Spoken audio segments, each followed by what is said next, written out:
The benefit of Islam. Religion, philosophy, thought, gods which live and die, others which are split into three, Nietzschean pragmatism, Platonic idealism, capitalist economics, communist economics, idealistic spiritualism, Epicureanism, animal instinctiveness. Between all these, a human being stands alone, confused and torn apart. All around is darkness upon darkness. In addition, he cannot quench insistent growing spiritual thirst.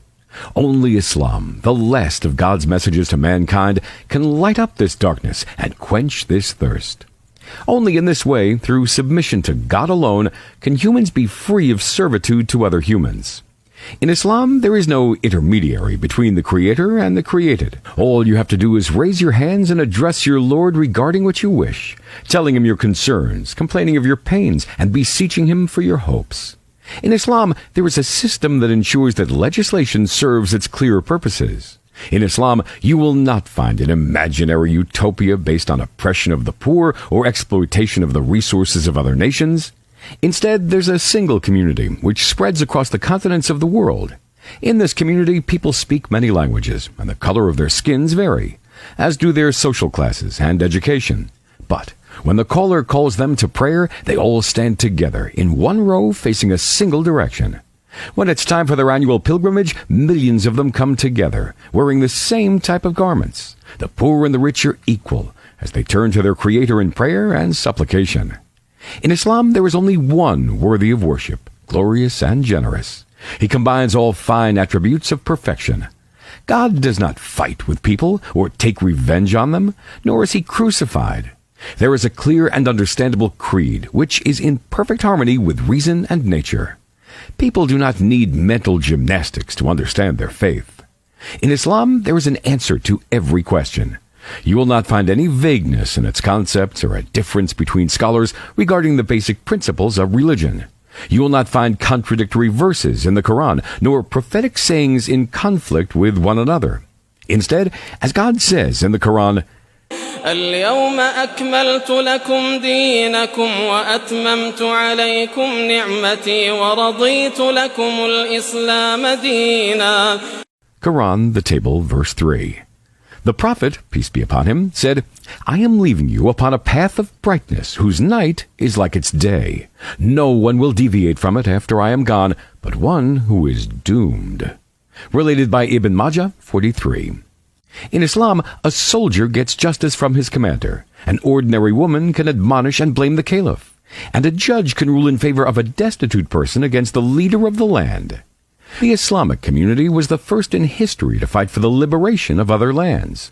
It did not use this as a cover for theft, oppression, and the enslavement of other peoples. In Islam, a father's kind treatment of his daughter, his wife, and his mother ensures his admission to heaven.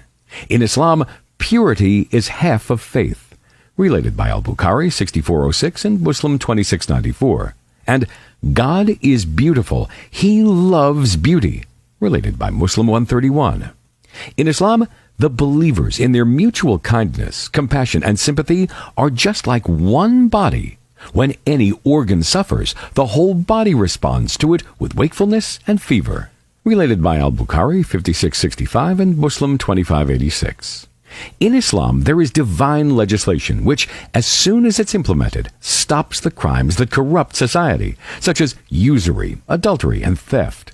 There are guidelines which keep Muslims away from everything which corrupts the purity of themselves or ruins their morals, such as envy, spite, lust, and other vices.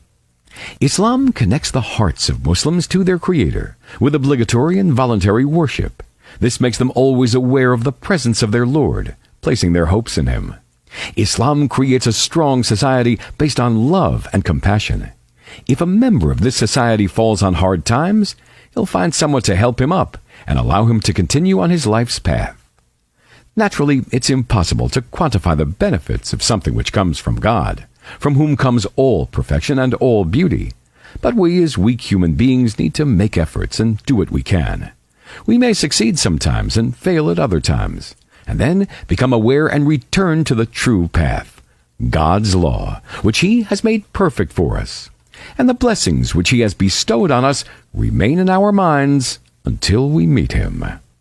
اليوم أكملت لكم دينكم وأتممت عليكم نعمتي ورضيت لكم الإسلام دينا